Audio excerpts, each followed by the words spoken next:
Voilà, donc je commence par rappeler tout simplement les grands noms et les grandes dates des Gender Studies. Donc vous savez que Judith Butler a écrit l'ouvrage Troubles dans le genre en 1990, que ça a donné cours en Amérique à tout un courant d'études qui s'appelle les Gender Studies, donc les études sur le genre, qui connaît un essor extraordinaire outre-Atlantique. Chez nous, en France, on est à la traîne, pour ne pas dire à la ramasse ou à la rue. C'est-à-dire que déjà l'ouvrage fondateur de Judith Butler, on l'a traduit en 2005 en français. Donc vous imaginez que c'est quand même quelque chose d'assez récent chez nous. Donc je voulais rappeler ça en premier lieu. Alors la question que j'aimerais soulever aujourd'hui, c'est est-ce que les Gender Studies apportent vraiment quelque chose ? Ou est-ce que, comme je l'ai entendu souvent, même très souvent, c'est, je cite, ouvrez les guillemets, encore un truc d'un télo qui coupe les cheveux en quatre, fermez les guillemets. Alors, à cette question, je répondrai un petit peu oui, un petit peu non. Non pas parce que je suis normande, Dieu m'en garde, pardon les normands, mais pour d'autres raisons que je vais vous expliquer ici. En fait, les Gender Studies s'inscrivent dans ces théories et ces explorations de recherche qui permettent de faire tomber un à un les obstacles qui se dressent contre l'accès à soi et le droit à découvrir ce qu'on est et à ce que ce soit respecté. Les Gender Studies vont dans ce sens. Mais comme tous les fils que l'on tire, le risque est de penser qu'il s'agit d'une vérité nouvelle qui éclipse d'autres choses plus anciennes qu'on a prises pour les vérités d'un temps. C'est beaucoup plus complexe que ça. Pour comprendre ça, il faut revenir, je pense, à l'individu dans ce qu'il a de plus complexe et de plus, inextricablement lié en son sein, c'est-à-dire les 1000 fils qui tissent sa personnalité. Et je dirais qu'en fait, que ce soit le féminisme, que ce soit les Gender Studies, ils ont permis donc à des époques où c'était nécessaire de tirer des fils pour justement abattre ces murs, mais qu'ils ne doivent pas laisser oublier, en l'éclipsant, le fait que l'individu précède toutes les catégories d'analyse. Et c'est ce que j'aimerais vraiment poser comme préalable à toute la discussion qui va suivre, à tout le discours, entre guillemets, c'est un bien grand mot, que je vais faire là devant vous. Donc, l'individu transcende la catégorie.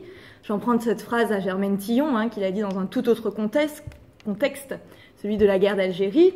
En fait, brièvement, elle le disait pour montrer que pour régler les problèmes, il fallait s'adresser aux individus qui précèdent en fait l'étiquetage en membres du FLN, membres de l'OAS, etc.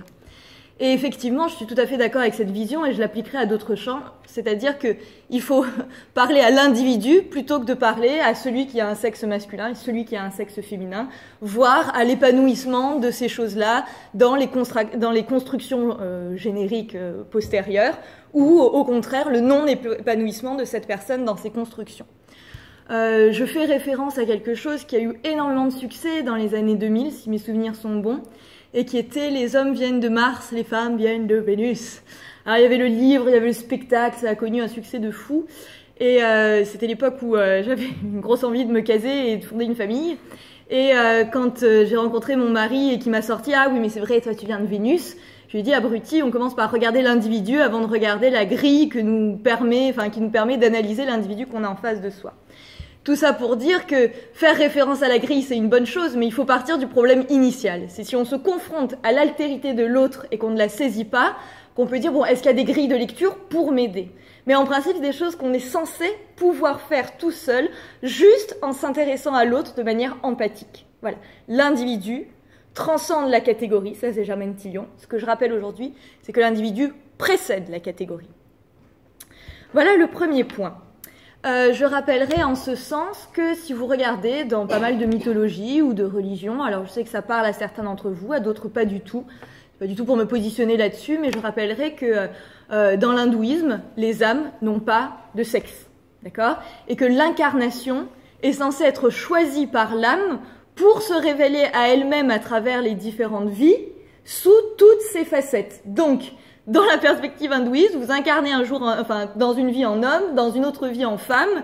Plus vous avez compris le mécanisme masculin, plus la vie d'après sera liée au mécanisme féminin pour le comprendre aussi, pour revenir à la complétude du divin.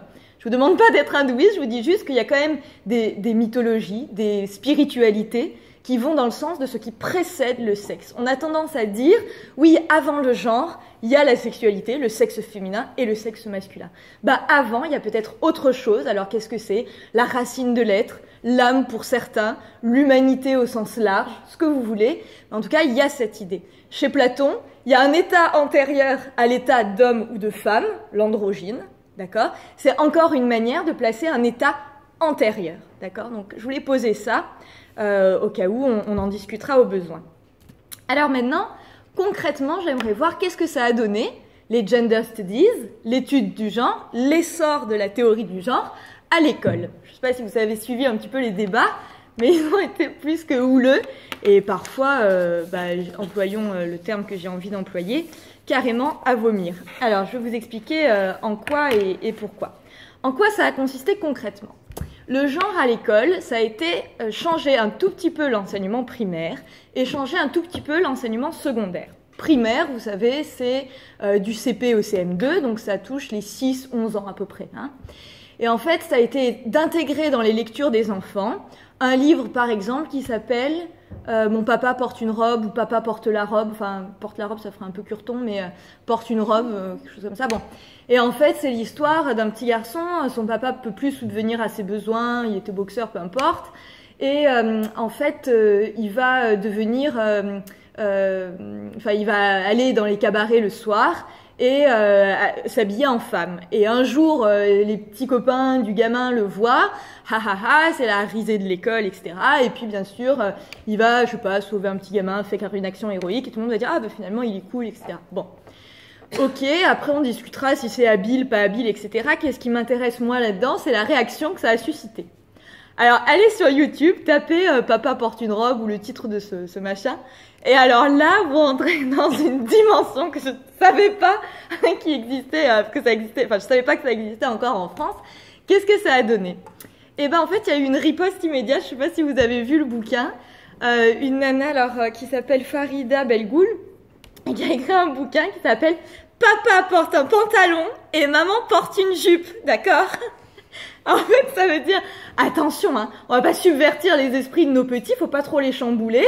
Moi, j'écris un bouquin qui répond à la théorie du genre à l'école, et j'écris Papa porte un pantalon et maman porte une robe. Si vous voulez, le pitch, donc comment c'est vendu sur Amazon pour attirer les parents, je vous lis le résumé. On va bien s'amuser. Alors, Guillaume a un papa et une maman. Donc, non, il n'y a aucune idéologie derrière. Ibrahim aussi, parce qu'on est pour l'intégration, on est au-delà de l'idée, les Arabes sont bien intégrés, etc. Bon, tous deux sont les meilleurs élèves de la classe, donc c'est pas une question de dire il y a les cancres et les bons élèves. C'est jour de fête, le directeur de l'école apporte les costumes de carnaval. Coquin de sort, le costume de Guillaume est une robe de princesse. Les deux garçons se regardent ahuris. Qui viendra en aide à Guillaume pour lui éviter de porter un déguisement de fille? Ok, ça existe. Vous pouvez aller sur Amazon si vous avez peur qu'on subvertisse votre enfant à l'école. D'accord? Vous allez sur Amazon et vous achetez Papa porte un pantalon et maman porte une robe. D'ailleurs, moi j'ai une robe. J'ai une fille, j'ai des boucles. Bon, au secours un petit peu, hein, d'accord. Bon. Donc, voilà, ce qui m'a étonné le plus, c'était la réaction. J'ai aussi entendu un conférencier dont je suis habituellement les conférences, le professeur machin, je vais ôter le nom aujourd'hui pour pas polémiquer, peu importe, c'est le contenu qui compte. Et en fait, il dit, oui, moi j'ai connu trop de cas où le petit garçon rentrait de l'école en disant « Maman, l'institutrice m'a dit que j'étais pas vraiment un petit garçon ». Oui, certainement. Alors si le genre à l'école, la question du genre à l'école implique ça, évidemment, il faudrait vite fait l'enlever, quoi, d'accord? Mais je pense que soit le gamin était tombé sur vraiment une institutrice, une professeure des écoles particulièrement idiote, qui avait rien compris, soit c'est peut-être une accentuation du phénomène par le professeur pour montrer qu'il y aurait un problème dans la théorie des genres. Bon, en tout cas, la réaction m'a laissé absolument bouche bée. Alors maintenant, qu'en est-il donc du genre dans le secondaire, donc le secondaire, le lycée? En fait, on a intégré une page au manuel de SVT de première. Alors qu'est-ce que ça donne concrètement? Donc les Hachette, Belin, etc. ont rajouté dans les bouquins de SVT. Alors le fait que ce soit dans les bouquins de SVT, évidemment, c'est pas anodin, on en parle après, hein. Donc, qu'est-ce que ça a donné? Vous avez une page, par exemple, je sais plus si c'était chez Hachette ou chez Belin, et en fait, il y avait une première photo pour montrer le genre, qui était, vous savez, les petites figurines qu'il y a en haut des gâteaux de mariage, ou des pièces montées, le monsieur en costard et la nana en robe, etc. Et en fait, sur la photo, vous avez à côté de la nana un gant de vaisselle, et à côté du gars, des dollars ou des euros pour montrer que c'est lui qui a la charge de rapporter à bouffer, quoi, à la famille. C'est un chasseur. Bon, voilà. Donc c'est fait pour montrer qu'en fait il y a des clichés dans la société. Donc pourquoi pas? Enfin moi je ne trouve pas aberrante cette photo.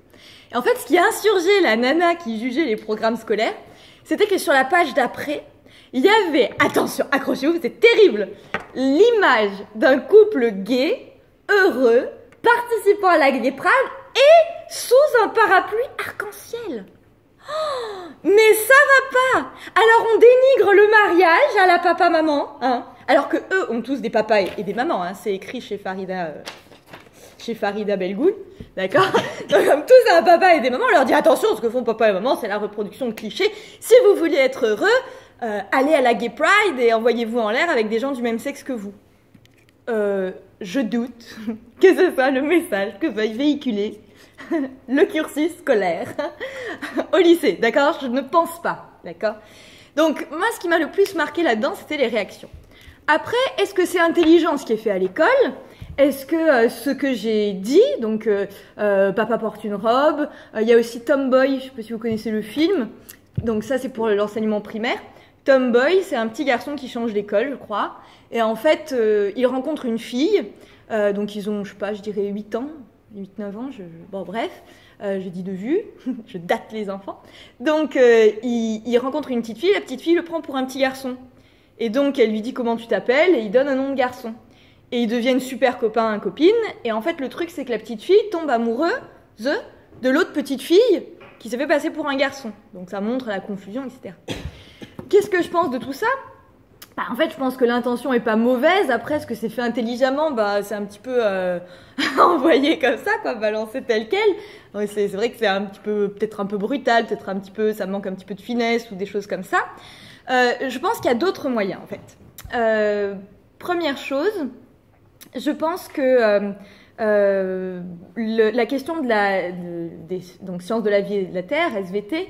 Que ce soit au collège ou que ce soit au lycée, il y a toujours des questions autour. Et quand j'étais moi-même élève, quand je repense à moi-même élève en rétrospective, je me dis mais les programmes scolaires sont un petit peu fada quand même. Bon, alors je sais pas si vous avez encore l'accouchement en direct sur vos grands écrans au collège. Nous on avait ça, quoi, c'est-à-dire on regardait maman accoucher en gros plan, donc ça peut choquer, voilà. Et donc quelles que soient les questions abordées en SVT, je dirais qu'il y a plus intelligent que de poser la question du sexe, du genre, etc. Parce qu'effectivement, c'est une période délicate. Je pense que, enfin, c'est mon idée, hein. Après, il y a des juristes pour penser ça, voilà. Mais je pense que ce qui serait plus intelligent, c'est de faire appel à des témoignages. Voilà. Je pense que le seul moyen d'accéder à l'individu à travers la complexité des genres, du sexe et aussi de ce que j'ai traité, c'est-à-dire de ce que j'ai évoqué brièvement, qui font aussi cette question fondamentale de la dissociation des hommes et des femmes, à savoir l'enfantement. Je pense qu'au lieu de le traiter crûment dans genre « nous sommes des vivipares, montrons tout », on pourrait expliquer le fonctionnement scientifique et biologique et apporter après des témoignages. Et je pense que sur le genre et sur la confusion qu'il peut y avoir à l'âge de l'adolescence sur qui on est, où on se trouve, dans quel code on se reconnaît, etc., je pense que le témoignage est le meilleur support. C'est pour ça que Tomboy, je trouve pas ça idiot, c'est une fiction ouverte, d'accord? Il n'y a pas de morale à la fin. Ça montre juste quelqu'un, voilà, la petite gamine, on ne sait pas au début pourquoi elle répond spontanément qu'elle est avec un nom de petit garçon, d'accord? Donc est-ce qu'on se teste? Est-ce qu'en tout cas, je ne sais pas si vous allez être passé par là, mais Dieu sait comme moi je me suis cherchée à mon adolescence dans tous les domaines, hein, je ne parle pas que de sexualité, je parle de un petit peu tout, quoi. Voilà, donc voilà, je pense que ce serait peut-être beaucoup plus intelligent d'intégrer ça dans les manuels scolaires, plutôt que de dire bon bah il y a les gender studies qui connaissent un essor extraordinaire, donc on va faire figurer dans les programmes scolaires des choses qui ajoutent. Alors je pense que c'est quelque chose qui ajoute dans la perspective le féminisme, l'idéologie, la recherche, etc., mais pas sur la conception empathique de l'individu qu'on a en face de soi. Voilà. Donc évidemment on en discute après sans problème. Voilà. Alors maintenant j'en viens à école, genre et profession. Donc là, je l'ai vu un petit peu dans l'école. J'aimerais voir le lien entre école et profession. Et donc là, on va peut-être être encore plus, enfin j'espère avoir pas trop été en décalé, mais dans le vif du sujet, à savoir l'égalité, etc., au travail, etc. Bon, qu'en est-il? J'aimerais partir d'un exemple qui vient d'un ouvrage, celui-là. Voilà, donc je ne sais pas si vous l'avez lu, c'est de Nathalie Loiseau, ça s'appelle « Choisissez tout ». D'accord? Nathalie Loiseau, c'est l'actuelle directrice de l'ENA, enfin je crois que c'est encore elle, hein. Elle était en tout cas quand elle a écrit l'ouvrage. Et en fait, elle raconte son parcours dans cet ouvrage. Et elle a des considérations qui sont plutôt intéressantes et plutôt intelligentes. En tout cas, elle passe en revue toutes les questions qui jalonnent la vie d'une femme, c'est-à-dire dans quel contexte on nous envoie à l'école, comment on nous encourage à l'école, comment on nous insère dans la vie professionnelle, quelle voie, quelle carrière on nous incite à suivre, etc. Donc finalement, par son exemple, par le prisme de son exemple, elle soulève les bonnes questions. Il y a un point en particulier qui suscite mon intérêt et en même temps que j'aimerais analyser parce que je pense qu'il est insuffisant. En fait, elle dit dans mon parcours, j'ai pris une grande claque parce que j'ai réussi toutes les étapes parce qu'on m'a encouragée à être une bonne élève. Mais contrairement aux garçons, aux hommes, on ne m'a pas encouragée à avoir de l'ambition. Et elle dit, cette claque, je l'ai prise quand j'avais un mentor, quand je travaillais aux Nations Unies. Et il a fait un rapport sur moi et la phrase principale de ce rapport était « peut faire une grande carrière sous réserve qu'elle en ait l'ambition ». Et elle a dit ça a été une grande claque pour moi parce que je me rendais compte que je me laissais porter, enfin moi Nathalie Loiseau, que je me laissais porter, voilà, je réussissais un concours, etc. Mais j'avais pas l'ambition. Enfin, voilà. Et effectivement, l'ambition, elle dit que c'est pas perçu comme une qualité féminine et que donc les filles, on leur apprend à être bonnes à l'école et les garçons, on leur apprend à être ambitieux. Même si c'est schématique, je dis pas, je pourrais pas dire si c'est vrai ou faux à large échelle. Moi, ça a eu un écho très fort en moi, parce que c'est vrai que j'ai passé la grecque, j'ai soutenu ma comment ça s'appelle, thèse. Voilà, j'ai soutenu ma thèse, j'ai essayé d'avoir des bons postes, etc. Mais jusqu'à une période très récente, je m'étais jamais dit, est-ce que tu peux faire autre chose que prof? Ma mère est prof, je fais les héritiers, Bourdieu, tout ça. Voilà, ok, j'ai des beaux diplômes. Et à chaque fois, ça a été « Oh, j'ai réussi la grecque, c'est formidable. Oh, j'ai été nommée à Sciences Po, c'est formidable. » Mais jamais je me suis dit peut-être qu'avec un peu d'ambition, tu peux viser à autre chose. C'est pas que je suis pas satisfaite de ma carrière du tout. C'est juste que j'ai pris conscience que c'était une question que je ne m'étais jamais posée. C'est-à-dire qu'on m'avait jamais dit « Qu'est-ce que tu veux faire plus tard ?» Et dire « Prof, c'est tout !» Sans savoir que j'allais être prof à Sciences Po, qui me donne une reconnaissance que j'aurais pas en collège ou lycée, quoi. Et quand je disais prof, on me disait « Ah, c'est bien. » Voilà, bon. Donc, je ne sais pas si c'est vrai universellement. En tout cas, ça a fait écho en moi. Maintenant, ça a eu un autre écho, enfin une continuation. C'est-à-dire que je me dis, ça coince aussi, cette idée. Ce qui coince, c'est que je pense que le problème est beaucoup moins dans l'histoire... voilà, j'ai oublié de dire quelque chose. En fait, donc, elle, sa réponse, c'est maintenant qu'elle est à l'ENA, d'encourager toutes les filles à avoir de l'ambition, de leur dire « choisissez tout », c'est-à-dire rien ne vous est interdit parce que vous êtes une fille au lieu d'être un garçon. Donc choisissez tout, et donc elle a une politique, je ne sais pas si elle fait de la discrimination positive, mais qui vont un petit peu dans ce sens-là, quoi, de favoriser l'accès à l'ENA, enfin l'accès des filles à l'ENA. Je mets ma phrase dans l'ordre, tant qu'à faire, c'est toujours ça de prix. Voilà. Donc elle dit ça, et moi cette histoire de discrimination positive féminine dans le milieu scolaire et professionnel, c'est une question qui me fait tiquer. Explicitation du tiquage, qu'est-ce qui me fait tiquer là-dedans ? Ce qui me fait tiquer là-dedans, c'est que je pense que c'est un problème beaucoup, beaucoup plus profond et que les réformes ne sont pas à accumuler par ajustement, mais à prendre à bras-le-corps à la racine. Alors, qu'est-ce que je veux dire par là ? Rendons les choses concrètes. Je pense que l'école... Enfin, je vais pas commencer par « je pense ». On sait que l'éducation occidentale est une affaire d'hommes. On le sait. On forme les hommes. L'école qui en découle est une école d'hommes. Le problème, c'est que ce que nous apprend le genre, et même sans le genre, vous pouvez le comprendre aussi, l'école renvoie à l'image qu'a la société de l'homme qu'elle doit former. Donc, l'école n'est pas masculine, elle est sur des clichés archaïsants de ce qui est censé être le masculin. D'accord ? On parle d'une éducation dans des sociétés où il y avait la guerre, etc. On a fait avec certains groupes l'éducation de 1870, où on apprend à être un bon petit soldat pour faire la revanche en 1914, quoi. Enfin, c'était un ouvrage de 1901 qui découlait de 1870, de la perte de la guerre, enfin, de défaite à la guerre. Voilà, donc c'est une affaire d'hommes. L'éducation est une affaire d'hommes et l'école est une affaire d'hommes. Mais pas une affaire d'hommes au sens on renvoie à ce qu'il y a de plus profond dans le masculin, mais au contraire une affaire d'hommes interprétée selon le prisme le plus archaïsant de la vision de l'homme. D'accord ? Faire carrière, rapporter de la thune, protéger, blablabla. Bon. Là-dessus, on rajoute les femmes dans l'école. Elles ont le droit à l'école. Est-ce qu'on a changé les programmes ? Est-ce qu'on a changé l'enseignement ? Globalement, non. D'accord ? Est-ce qu'il fallait le changer ? Sincèrement, je dirais oui et non. J'aurais même envie de dire non, parce que si c'est percevoir les filles, non pas dans leur féminité intrinsèque, quelque chose de profond, mais de calquer sur filles les procédés archaïsants, le prisme le plus archaïsant de la féminité qui soit, à savoir, je sais pas, rajouter accompagnement à l'accouchement de madame dans les cours pour tous, ce serait aberrant, d'accord ? Ce serait ajouter au prisme archaïsant qui est censé renvoyer au masculin, le prisme archaïsant qui est censé renvoyer au féminin. Donc ce serait rajouter un cliché à un cliché, ce serait idiot.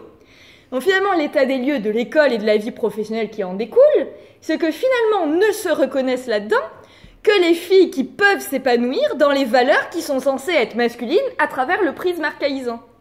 Les filles combatives, les filles carriéristes, les filles, etc. Vous comprenez ce que je veux dire ? Je dis pas que l'école est masculine.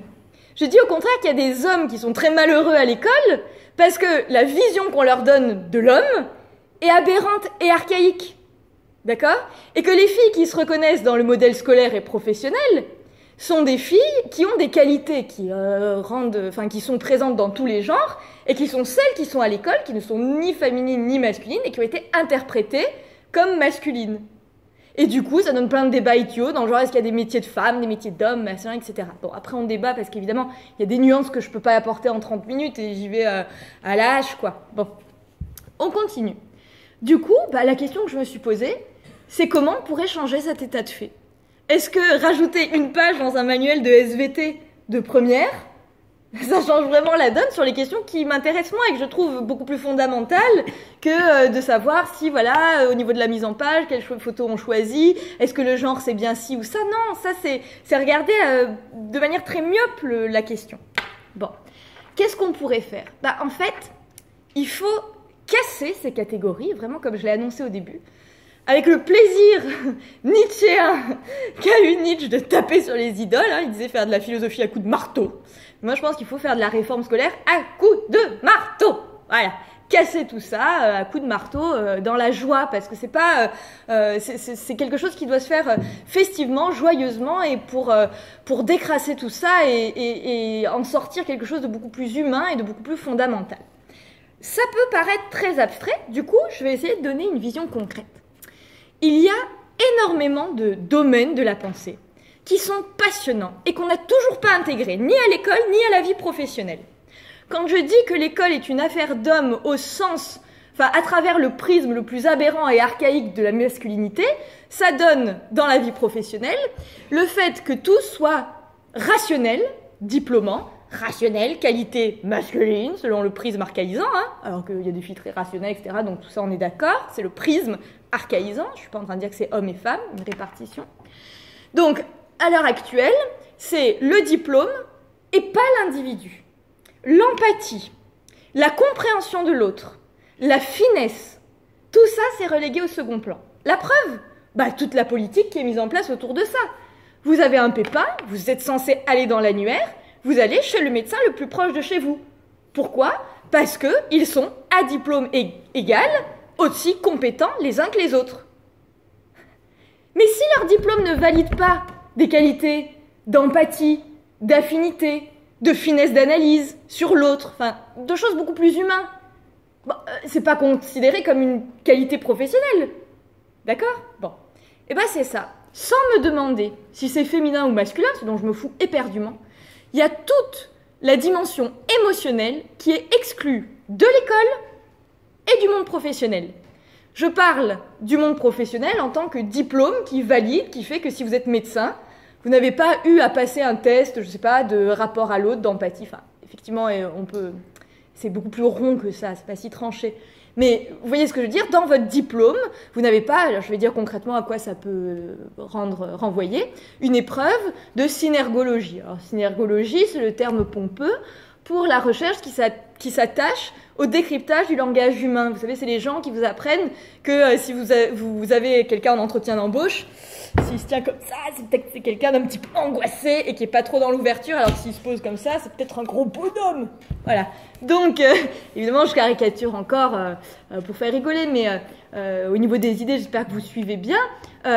Pourquoi ça ne ferait pas partie des qualités diplômantes, je sais pas, pour des professions où on a affaire aux autres? Pourquoi pas? D'accord? Et moi, je pense, enfin, après, on peut en discuter, mais est-ce que c'est pas parce que c'est une qualité, selon le prisme archaïque aberrant, qualité féminine, donc exclue de l'école? Alors que c'est ni féminin ni masculin. Là encore, faudrait le savoir. Je fais une parenthèse, j'ai vu une émission sur Arte qui s'appelait « Le cerveau a-t-il un sexe ?» Je ne sais pas si certains l'ont vu. Et en fait, il y avait quelque chose qui était super, c'était un test en fait que j'ai fait, d'ailleurs il est hyper long, pas du tout fun, ça dure 50 minutes. Alors là, je me rends compte que je fais semblant de rationaliser pour que ça puisse rentrer dans l'école, genre l'école c'est rationnel et chiant, donc bon, je passe. Donc en fait, c'était un test suisse, je crois, où vous regardez des visages, où vous entendez des intonations, mais l'un sans l'autre. Donc soit que des voix, soit que des visages, soit les deux. Et en fait, vous devez identifier l'émotion. Et c'est horriblement difficile. Moi qui croyais être cartonnée dans ce domaine-là, je me suis bien ramassée. Et donc, est-ce que c'est du dégoût? Est-ce que c'est de la colère? Donc, on vous montre une moue. Voilà, est-ce que cette personne est dégoûtée, en colère, anxieuse, angoissée? Donc, distinguer visuellement quelqu'un d'anxieux et d'angoissé, je souhaite bien du bonheur. Donc, bien du plaisir. Donc, vous voyez un petit peu ce genre de choses. Mais c'est très utile dans la vie quotidienne, ça. Professionnellement, c'est pas utile? Ça sert à rien? Ça fait combien de dizaines d'années que ça existe, ces choses-là? Pourquoi c'est réservé à l'université? Pourquoi c'est pas diplômant? Pourquoi les gens qui font des carrières là-dedans, ils se retrouvent dans un bureau à faire des recherches qui n'intéressent personne? D'accord? Sauf quand on arrive à l'appliquer à l'entreprise. On y revient. Le prisme archaïsant, censé être masculin, alors qu'en fait, c'est des qualités en partage, quoi. Donc voilà. Concrètement, qu'est-ce que ça pourrait donner? Bah, la synergologie à l'école et... je ne sais plus comment ça s'appelle, mais cet apprentissage de la lecture émotionnelle. D'accord? On rajoute 2 disciplines au diplôme, de plein de professions dans lesquelles c'est pertinent, sans juger si c'est masculin ou féminin. Finalement, on s'en fiche, mais tout simplement parce que ces qualités font de qui que ce soit, homme ou femme, des meilleurs professionnels. C'est beaucoup plus intelligent, selon moi, que de faire de la discrimination positive, c'est-à-dire de permettre aux femmes d'oblitérer certaines qualités qu'elles ont, ou à des hommes d'oblitérer certaines qualités qu'ils ont pour rentrer dans le moule scolaire et professionnel. Voilà. Ajouter des disciplines sans se demander si elles ont un sexe, juste parce qu'elles apportent un plus à notre vie professionnelle, dans nos interactions avec autrui, et même à notre vie propre. Pourquoi les dissocier? Quand on est prof, quand on est médecin, quand on est infirmière, on les dissocie peu. Il y a plein de professions où on les dissocie peu. Il s'agit juste de jugeote. Je pense qu'on est dans une société où, à travers ce prisme archaïsant masculin, j'ai bientôt fini, hein, t'en fais pas, je suis à 2 secondes de ma conclusion. Donc, à travers ce prisme, bon, je sais plus ce que je dis, peu importe. Bon, en tout cas, je pense que vous avez compris l'idée. Voilà, il ne s'agit pas de mettre en avant homme ou femme. Je pense que, voilà, c'est ce que je disais, je pense que la discrimination positive conduit à l'oblitération dans l'individu sexué femme, quelque chose qui fait sa complexité dont elle doit s'amputer. Dans la complexité sexuée homme, ils doivent s'amputer aussi de quelque chose pour rentrer dans ce qui est considéré comme juste et bon dans le cadre rationnel, scolaire et professionnalisant. Et je pense que c'est ça qu'il faut casser. Voilà. Je pense que bien plus qu'une page de manuel, je l'ai déjà dit, bien plus qu'une lecture à ajouter dans le programme scolaire, il faut s'attaquer aux idoles, entre guillemets, pour reprendre le terme nietzschéen, bien que ce ne soit pas du tout les mêmes, hein, et que Nietzsche ne soit pas d'accord avec tout ce qu'il dit non plus. Donc, voilà, il faut s'attaquer, prendre à bras-le-corps les problèmes qui sont aux racines de l'éducation. Je conclus en disant tout simplement que, en fait, j'ai plutôt l'impression que dans ces questions de féminisme, genre et la réadaptation à la vie professionnelle et au monde juridique, on fait une tour de Pise. Alors, je ne sais pas si vous avez analysé en architecture la tour de Pise. En tout cas, c'est un édifice où les bases sont tordues, du coup, ça a été fait par plein de constructeurs.